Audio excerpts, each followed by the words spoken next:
Welcome to Denver Startup Week, ladies and gentlemen, for our 11 o'clock session, Unleashing Your Potential. Hopefully you guys are having an awesome week. Raise your hands. Anyone make it over to Reid Hoffman this morning?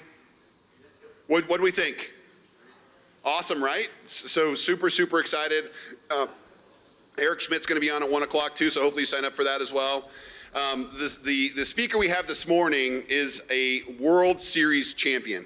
And a World Series champion both on the field, but more importantly, I think today you're going to learn off the field. It is my pleasure to introduce today our speaker, Ryan Lavarnway. Ryan's an Olympian, a 10-year Major League Baseball veteran, and as I mentioned, a World Series champion with the Boston Red Sox. Since retiring from playing baseball, Ryan has transitioned to keynote speaking and consulting on leadership and allowing you to really achieve your greatest potential in life. He transcends the worlds of sports. He's dedicated to fostering a winning mindset and offering audiences a roadmap to unlock their full potential. So please join me in welcoming, for a warm welcome, Ryan Lavarnway.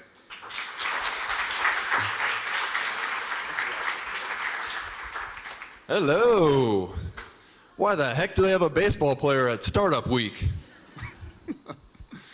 The more I learn about founders, startups, corporate entrepreneurs, the more I learn that we have so much in common. 70 to 90% of startups fail.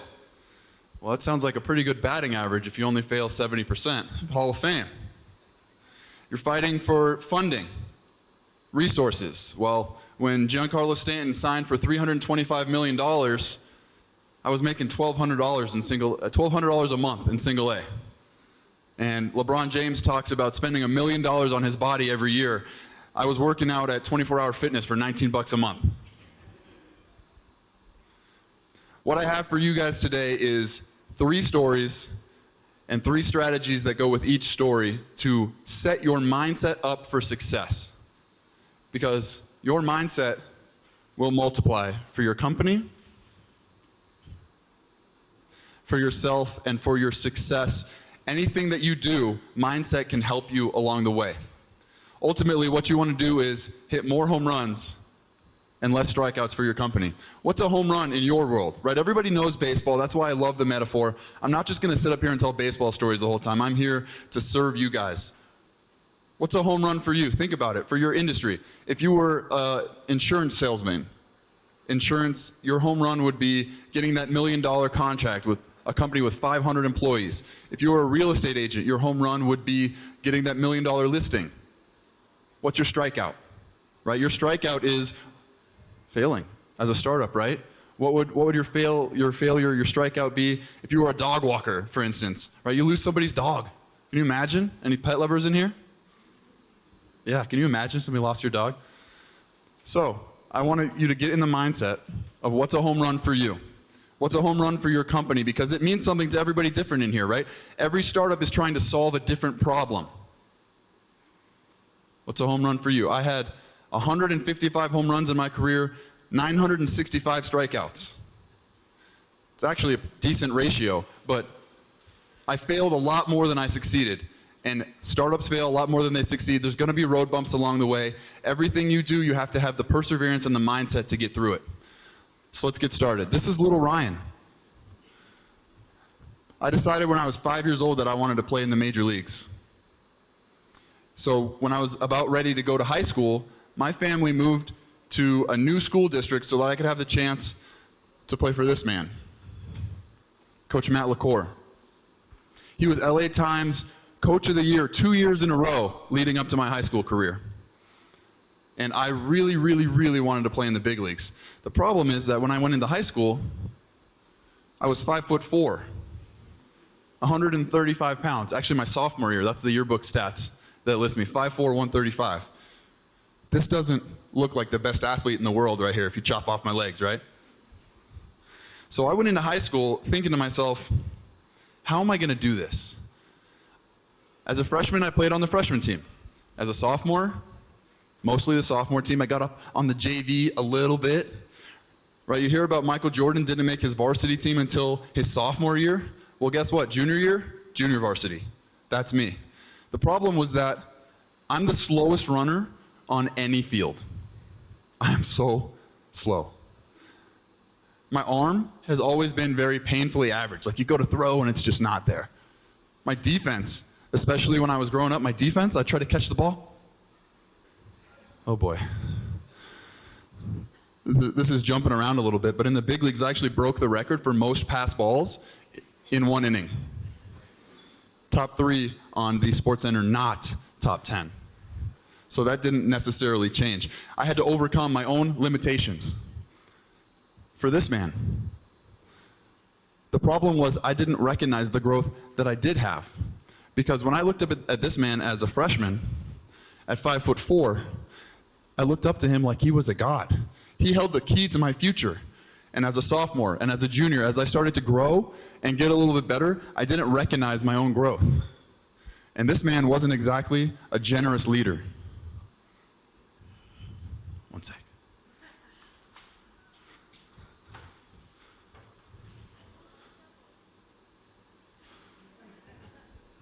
I was scared of him. I was really scared of him. I thought he was going to choke me out from across the room. At one point, he asked, who's going to bat fourth for us this year, before my senior year? Anybody know baseball? Who hits fourth? Who hits fourth? The best hitter. The best hitter. I thought I was still a little boy trying to play against grown men in this league. I thought I was still I was still the slowest runner. I thought my defense still sucked, which it did. My arm was still average. How am I going to be the best player on the team for a man that leads with negativity? Maybe this is overstating it. Maybe it was more like Jimmy Dugan, where he uses negativity and intimidation to get the best out of you, right? The hope is that you can be your best for him. So when this man asked, who's going to bat fourth for us this year, it felt like I was outrageous when I raised my hand. I felt like I was stepping out and he was going to cut me down and tell me all the self-doubts that I had in my mind. That's where I thought this was going. But instead, he just crossed his arms and said, why not you? It's the simplest 3-word question that you could ask. Why not you? Anybody have kids in here? Do your kids kill you with the why questions? No, you can't have potty candy because you didn't go potty. No, you can't have dessert before breakfast. Why not? Right? But this simple 3-word question changed the trajectory of my life and my career. Why not you? Before that, I knew why not me. I was the slowest runner on the field. My defense sucked. I felt like I was this small still. But he asked me, why not you? And it unlocked something in my brain where all of a sudden I start to compare myself to my teammates. 8 of them had scholarships. Nobody had even heard my name before. And I thought, you know what? Why not me? And then we were playing our rival game, Chatsworth High School. They had 2 of the top 10 overall picks in the draft. Why not me? And I ended up getting the game-winning homer. And at the end of the year, when scouts started noticing me too, why not me? I had to first give myself permission to be the game changer, to be good enough to even play on the varsity team and make a difference. The first step in the success of any startup, any company, you have to give yourself and your company permission to disrupt the industry, to take market share, to answer the question, solve the problem that needs to be solved. If you don't give yourself permission first, you're never going to get funding, first of all. But you're never going to see the opportunities for success unless you have permission in your own head to go forward. The first strategy is to reframe. Reframe the questions that you're asking. Ever since that book, The Lean Startup, came out, everyone in startup world wants to be a lean startup. Everyone wants to get their minimum viable product out as soon as possible, because otherwise you have nothing to sell. But ultimately, if you make a bad product, if you make a product that nobody wants, you're not answering any problem. You're not going to sell them anyway. I had to reframe the conversation in my own head that I could be the game changer, that I had grown 7 inches since my freshman year and learned how to hit and still was the slowest runner, but that was okay. You're going to see a theme with that. I'm so slow. Reframe the conversation. Are you asking the audience what they actually want? If you create an MVP, will it actually sell? Make sure you're asking the right questions. Second technique, remove obstacles. If you were going to go on a diet, You're not going to have candy sitting on your countertop so that you see it every day. If you're trying to work out more, lay out your clothes the night before so that the morning you doesn't have to make the decision to work out. Because at 5 a.m., I'll tell you what, I want to roll over. Right? You have to do the thing, make the decision when you're at your best self. Remove obstacles. What does that mean for startups? Sometimes startups need a leader that can run interference. You have a board. You have investors. You need to give the good ideas time to see if they actually work. If you're worried about making a profit in year one, you might make decisions that handcuff you later. If you don't do enough market research, you might make a product that nobody wants. You have to remove the obstacles. And as the leader, as the founder, you might need to run interference to remove some obstacles from the success that you might have. Does that make sense? And the third strategy from this first story is to just take the first next step. They say that the Rockies can't win the World Series in April. Well, they can't win it at all, actually. You can't win the World Series in April. It's a long season, but you can lose it, right? You can't exit. You can't become a unicorn company on day one, in month one, in quarter one. It takes a long time to get to the success, to get to the exit that you're looking for. But if you don't have progress along the way, then you're not moving anywhere. All that you can control is the first next step. Get moving in the right direction.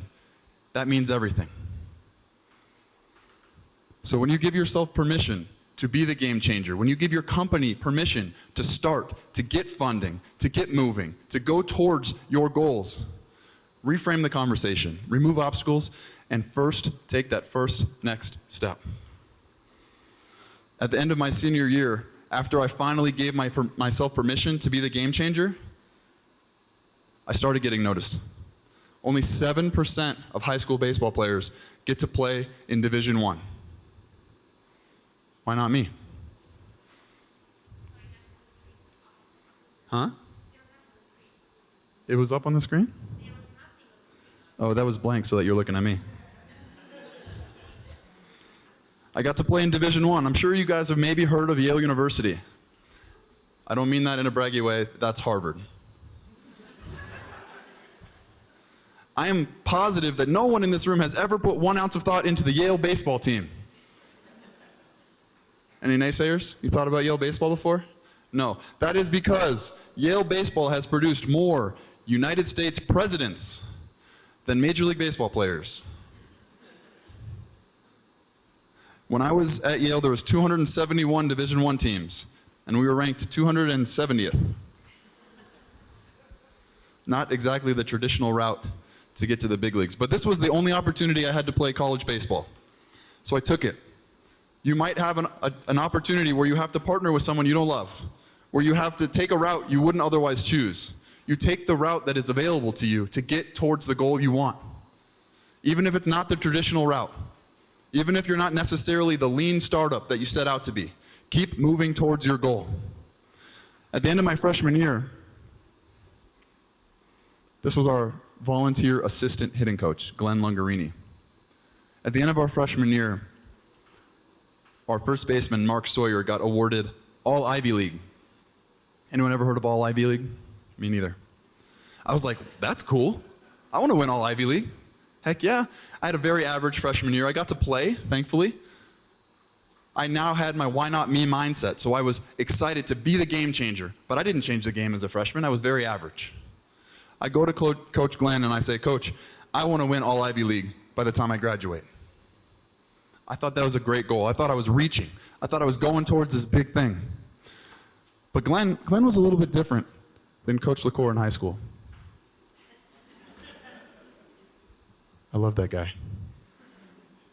Maybe this is overstating it. You guys see this movie? The Replacements? For those of you that haven't, he was a car tire salesman that when the NFL went on strike, he took a bunch of rejects, people that had been overlooked, undervalued, put them together, helped them lean into their unique strengths so that they could overperform and achieve their goals together. So when this man hears me say, I want to be all Ivy League, he doesn't cross his arms because that's not the body language. He leans against the fence. He says, Ryan, you don't even see it yet, do you? Your own potential. You need to set bigger goals. Why not more? Screw all Ivy League. You should win All-American. In fact, by the time you graduate, if you don't win All-American, I'll be disappointed in you. Anybody ever set high expectations for you that you feel like you need to live up to that now? Your stomach drops, your head explodes. You didn't even know it was possible. I had heard of All-American before, but not in relation to me. That's for football players that are 6'12" and run really fast. Not Ryan. But when Coach Glenn said, why not more? I already knew that a change in mindset could change everything for me. So I decided I was going to do more than I ever had so that I could become something that I never was before. I started going to the batting cage more. I started missing class. Well, that's not good. But I started missing class because I was in the batting cage and the weight room. My coach had to kick me out of the weight room. I even started thinking of crazy ideas. Like, well, what if I got a weight vest and just wore it all the time? I almost wore it today as an example, but that would be weird. But I did. I wore a weight vest every second I was awake for 2 months. What does that have to do with baseball? I don't know. But I'll tell you what, when the season came around, I knew that I had worked harder than anyone else. Because when I was in class, when I went, I had a weight vest on. And when I went to the gym, I had a weight vest on. And when I went to the club, I had a weight vest on. And my buddies were broing out. They like punched the steel plates. They're like, oh, abs of steel. Right? When the season started, I knew that I had done more than everyone else, and my success felt guaranteed. I went from a very average freshman year from a nobody. Yale had not had an All-American baseball player in my lifetime. In 25 years, since Yale was the only school with a baseball program. The very next year, I won the Division I batting championship and slugging championship. I broke 14 records in the Yale record book. I broke 2 Ivy League records and was named All-American. And I know deep inside my bones that if my goal had been to win all Ivy League, I would have got it, and not All-American.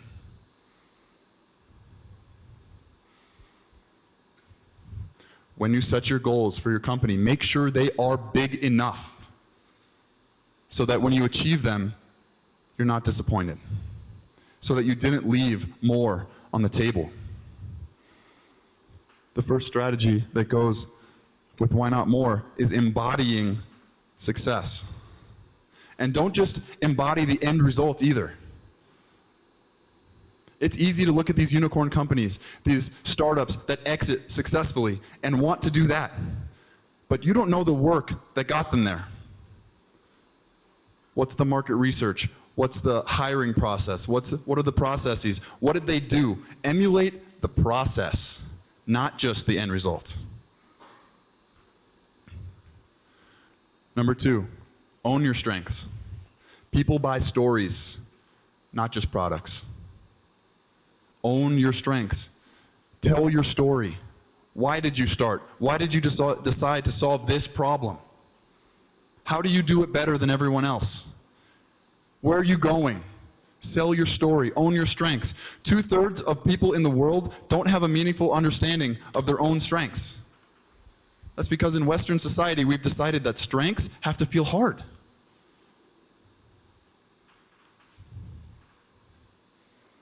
What are you good at? What is your company good at?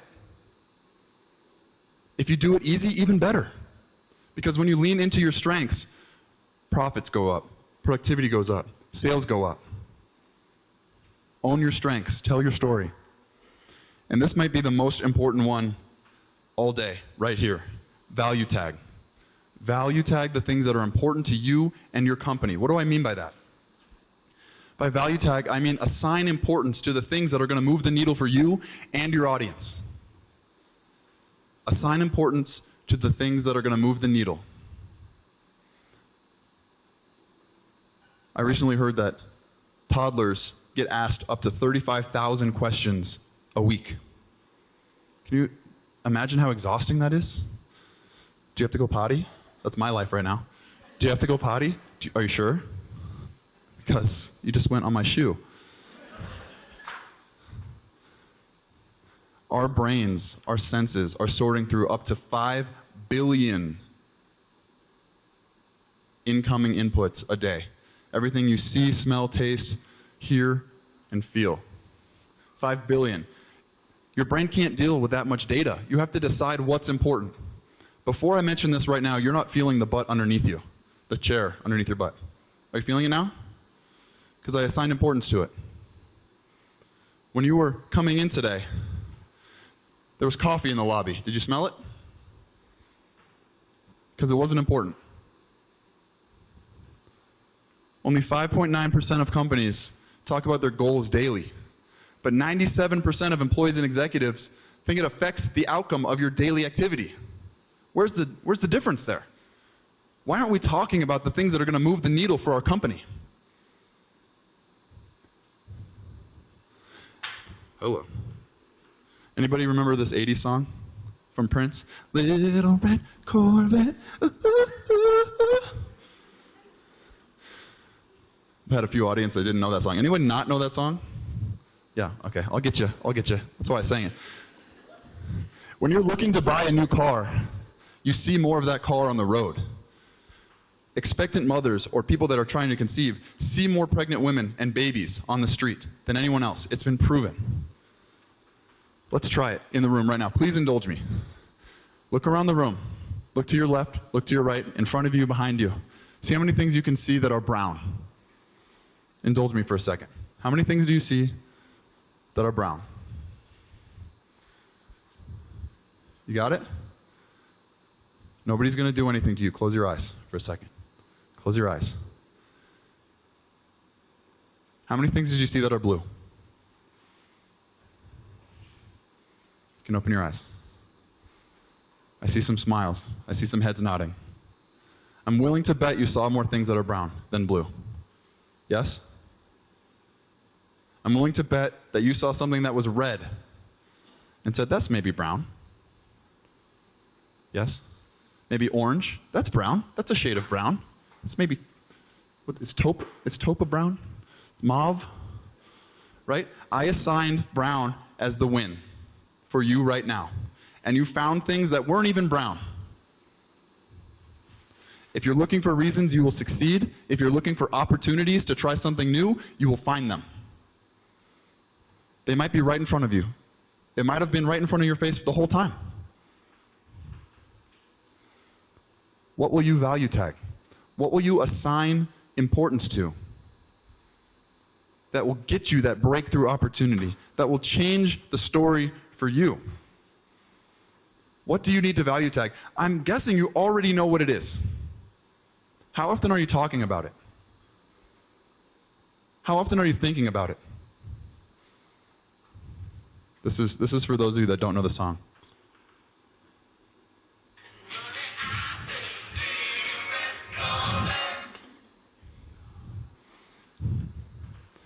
Recognize it now?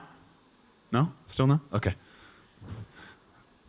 When you're making sure that you're reaching for more, when you're going towards the bigger goal, embody the process, not just the outcome. Own your strengths. Tell your story. Tell people why they should hire you, why you're going to do it better than anyone else. And assign importance. Value tag the things that are going to move the needle for you. Only 9% of college baseball players get the chance to play professionally at all. Why not me? Why not more? In 2008, I got drafted by the Boston Red Sox. I got to be the first draft pick from Yale to go in the top 10 rounds in 20 years. Now, when you're in the minor leagues, it's not guaranteed. It's not like basketball and football where you go straight to the bigs. In baseball, you go to the minor leagues. The average career in the minor leagues is 21 months. Over the course of that time, you take, on average, 33,000 swings, 19,000 throws. As a catcher, on average, you receive 12,000 pitches and throw your body in front of 5,000 dirt balls. Think about how much you do on a daily basis for your company. Think about all those little things If you work 1% harder, focus on the things that will move the needle 1% more, those thousands and thousands and thousands of reps add up. Only 16% of players that are drafted to play professionally play in the major leagues. That's 7% plus 9% plus 16%. Anybody got a calculator? In August of 2011, I made my big league debut for the Boston Red Sox. My dream came true. The bigger the screen, the bigger my biceps look in that one card. Eric, thanks for having a big screen, buddy. From there, even when you make the major leagues, only 50% of players play more than 1 year. The odds of success, the odds of being a high school baseball player and playing in the major leagues for more than 1 year are 0.0001%. Still think I don't have anything in common with founders?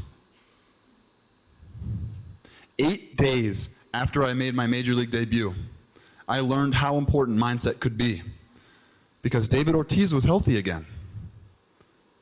So I got sent back down to the minors. Now the difference between the major leagues and the minor leagues, it's pretty disparate. In the major leagues, right now, the minimum wage is $780,000 a year. At the time in the minor leagues, I was making $1,200 a month. You play in beautiful stadiums with 3 or 4 decks in front of 40 to 50,000 people. In the minors, 1,200-ish, 1,500, maybe 5,000 fans a night. You go from flying on charter jets to driving a bus 14 hours between cities. You go from the Ritz-Carlton and the Four Seasons to the Courtyard Marriott. Nothing wrong with the Courtyard Marriott. I love the Courtyard Marriott, but it's not the Ritz. After I got sent down, 8 days after my dream came true, 8 days after my family flew across the country, all my friends, I had hundreds of text messages congratulating me. I was on SportsCenter as unlikely hero in Boston. I essentially got fired from my dream job. And over the next 12 years, I got sent down, traded, or released 26 times. I got fired from my dream job 26 times. Do you have the mindset to overcome failure again and again and again and keep fighting and keep coming back for more because you know that you still have what it takes, that your company still has what it takes, that you're still going to make a difference? A couple of the teams I was on for such a short period of time that I didn't even get a headshot. This was before AI could do it for you.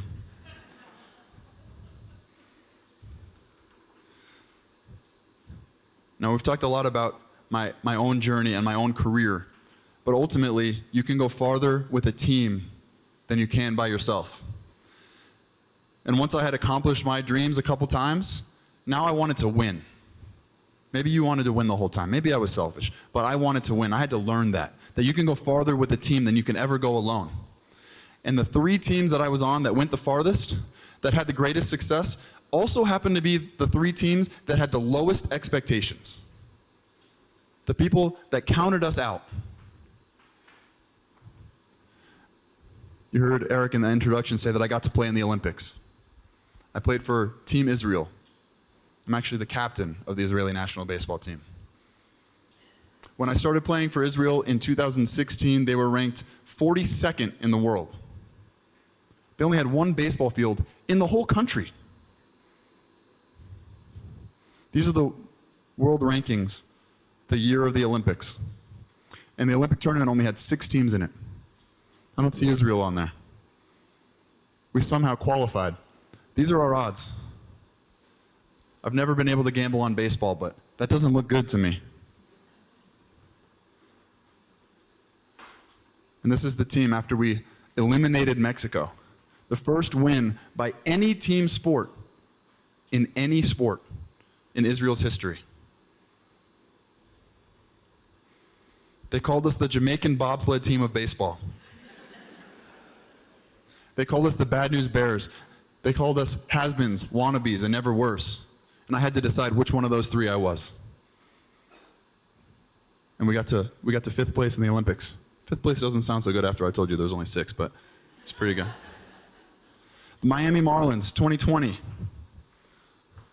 The year before, we were the worst team in the National League. The Marlins had not made the playoffs in 17 years, and we had the lowest payroll in all of baseball. After opening day, we beat the Phillies, and their post-game announcer said that if the Phillies were going to be good, they had to beat the bottom feeders like the Marlins, while we were watching that show on TV. What did we do? We made t-shirts that said bottom feeders, and we wore them every day the rest of the year, because we didn't see that. We saw, watch what happens. Call us bottom feeders.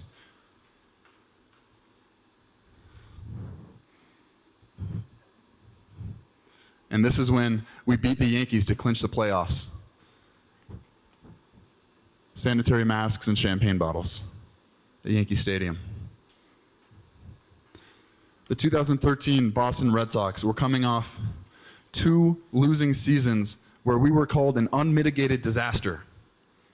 There's 3 coaches up there because they kept firing the manager. We were so bad. Boston doesn't handle losing. You see this World Series ring on my hand right now? That's us celebrating when we won the World Series. There's 28-year-old Ryan right there. Just because you start with low expectations, just because nobody believes in you, doesn't mean you can't get to your dreams. You can't get to your goals. It doesn't matter where you start. It matters where you end. All 3 of these teams had the mindset, why not us? Why not us? It's powerful when you can get your team together to pull on the same rope in the same direction. You can go farther as a team than you ever could alone. There's a concept called emotional contagion. And any team you're on, you need to use this on purpose. At the risk of using the word in the definition, your emotions are contagious. It's not just your emotions, it's your mindset, it's your outlook. It's how you choose to show up in a moment. It's not just your position that matters, it's your disposition. Research shows that it only takes 33 milliseconds for the human brain to read, recognize, understand, and begin to take on the emotional state of someone else. If you have 3 strangers in a room, within 2 minutes, the dominant emotion will take over all 3. Maybe you felt this in an elevator. Maybe you know a teenager that comes home and they're like, oh. Or my toddler when she's like, no, no, right? You know that you've experienced this before. Anybody have a dog at home? You get home and they're like, I'm so excited to see you, I love you, I love you. Try not smiling when I do that. I'll do it again. They're so excited. It's contagious. As a leader, the research shows that the people that report to you and the people that report to them are affected by your emotions, your mindset, and your outlook. That's what team chemistry is all about. As a leader, take 5 seconds before the meeting. Decide, how do I want to show up right now? When I came on stage, if I had been like, nobody would have been excited to hear me talk, right? You got to show up with energy, with the energy that you want the people to have also. That's team chemistry. I promised you 3 stories. The 3rd story is a perfect illustration of emotional contagion.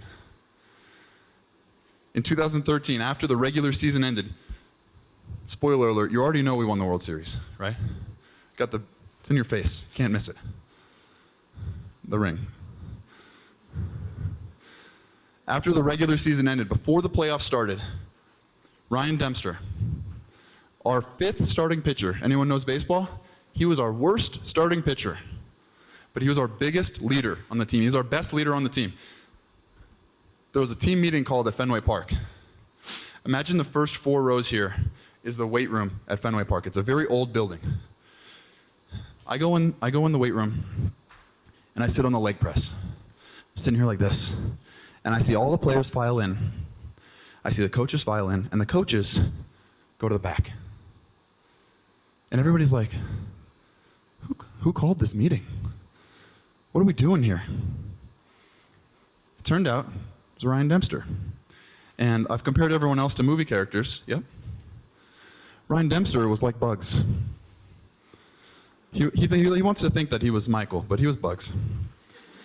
And he shared with us the secret stuff of why we're going to win the World Series that year. And I want to share this story with you guys because the secret stuff that got the Boston Red Sox to win the World Series is the same secret stuff that you can use to accomplish any goal. And other than the fact that he hosted this meeting while completely naked with a bottle of whiskey, other than that, I think this was the greatest leadership meeting in any industry ever. He walks in, just try not to imagine that I'm naked right now. He walks in, whiskey in hand, cheek full of tobacco, and he shares with everyone, "Hello, boys. I'm Jack Hammer, and I'm here to tell you why we're going to win the World Series this year. It's the 3 Fs. Any guesses what the 3 Fs were? First F. Focus. No. But thank you for participating. First F, fearless. No. First F, fortitude. No. Good guess. I'm doing some market research on F words. Fun. Ooh, I've never heard fabulous before. First F, fundamentals. Fundamentals. You guys are like, oh, that's disappointing. Fundamentals. Catch the ball, hit the ball, throw the ball. Run the bases. Some of you faster than others, LaVarn Way. Fundamentals. We're going to do them. They're not. That's why we're going to win. Second F. Fight. That's a good one. No. Second F. Foul tips. Foul tips. He legit actually called me out on this one. He said, foul tips. We're going to catch them. They're not. Salty, Rossi, hell yeah, brother. LaVarn Way. No chance, kid.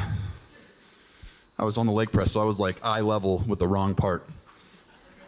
Third F. Third F. 4-run homers.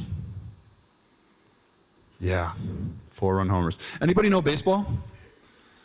What's a 4-run homer actually called? It's called the Grand Slam. That's not even what it's called, Jack Hammer. Put some pants on, man. 4-run homers. Why did he call it 4-run homers? Yeah, it fit the motif. Why else? What he actually did that day was he gave us a shared language for success. In corporate culture, you call that mission, vision, and values.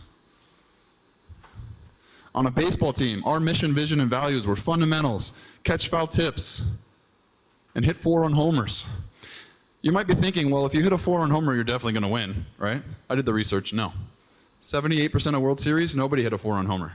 The rest of them, 50-50, 51-49, right? So why was this the greatest leadership meeting of all time, minus the nakedness? Obvious HR violation. Most startups don't have HR yet, right? So you're fine. Fundamentals. In baseball, catch the ball, hit the ball, throw the ball, run the bases, some faster than others, right? You have fundamentals with your company. Ask the right questions. Solve the right problem. Don't solve the symptom, solve the root problem. You have your fundamentals. You know it better than I do, what your fundamentals are. Are you doing them every day?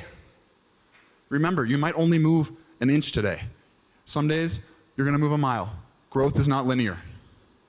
Do the fundamentals every day. Do the things that are going to make you successful every day. Foul tips. Please, anybody not know what a foul tip is? Okay, perfect. I need someone to raise their hand there so I can explain it. That's perfect. Thank you. Okay, foul tip. You have the general idea of baseball, right? The guy throws it, then the other guy over here tries to hit it, right? Okay, so the guy trying to hit it, sometimes he just nicks it like this much, but it still keeps going by him. Sometimes the catcher catches it. Sometimes the batter's out. It's a very strange rule, even for baseball people, right?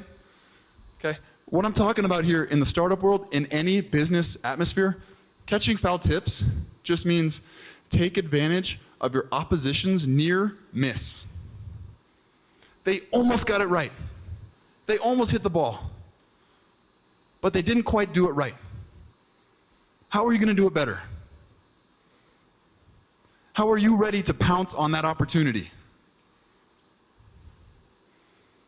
Take advantage of the competition's near miss.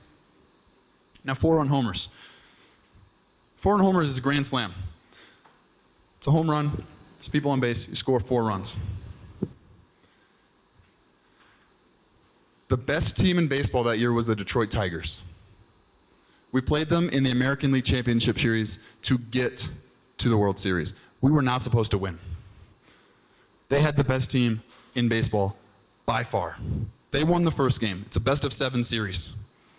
On day 2, game 2, we are losing by 4 in the 8th inning. Our back is against the wall. Our funding's about to run out. And then this happens.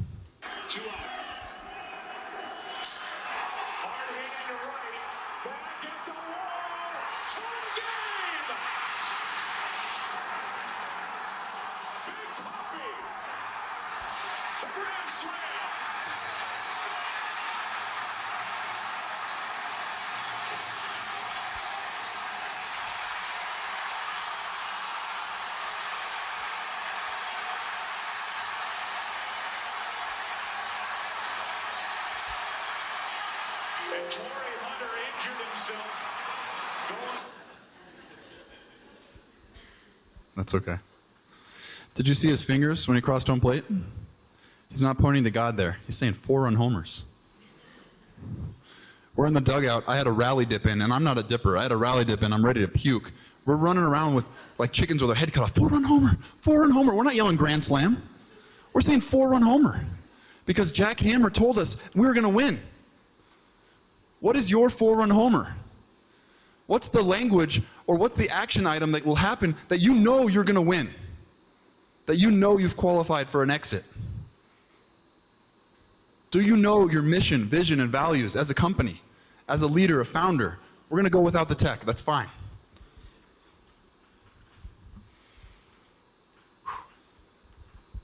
That video gets me hyped up every time. Most exciting moment of my sports career right there. It wasn't even me. It's the guy that got me sent down the first time. He's in the Hall of Fame now. If you're lucky enough to get to an exit,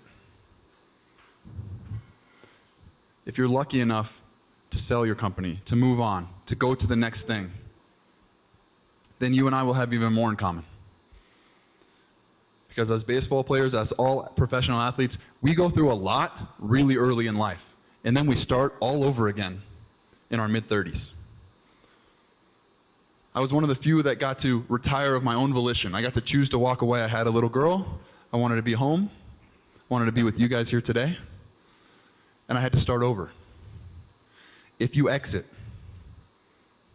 I know all of you are going to start another company, let's be honest. Right? You're not just doing one. You get to figure out who you are all over again. You get to start anew and follow this same process again. You have to give yourself permission to be the game changer again at something new. You have to make sure that you set goals high enough so that if you achieve them, it's something worth doing again. And you have to surround yourself with a team that will help you get there, that will do the fundamentals every day, that will take advantage of your new competition's near misses and have the same mission, vision, and values as you. With that, yeah, we're on Embrace Curiosity. Yep. You might have noticed my motif for this today. Yeah, I'm an encouraging guy.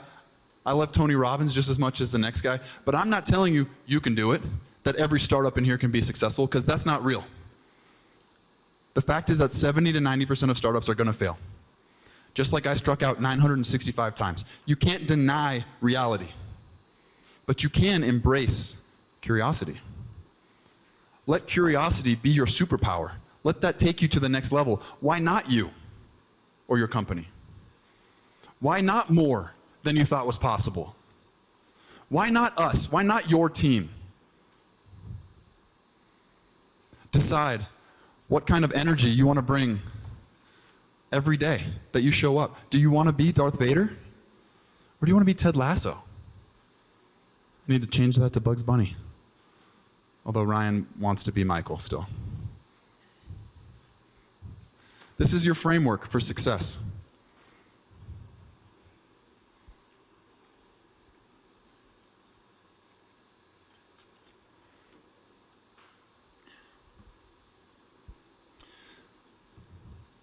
People will doubt you, even when you're just starting out.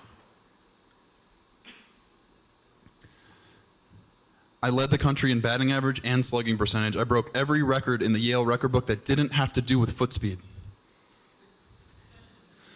And they still drafted 201 people before me. I had never played first base in my entire life, and they're doubting me. Before I even get started, people will doubt you. Do you have the confidence to do it anyway? To prove them wrong? To show them, why not me? Why not more? Where you start is not where you finish. I started playing baseball when I was 5 years old in rec league.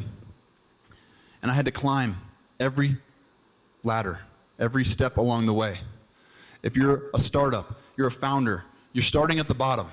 Are you willing to work your way up through the minor leagues? Are you willing to do what it takes? Because it might not be glamorous. It's lonely. Nobody is along for the ride. Nobody believes in you early on. Why not you? Why not more? Why not us? And finally, at every step along the way, why not now? Thank you, guys.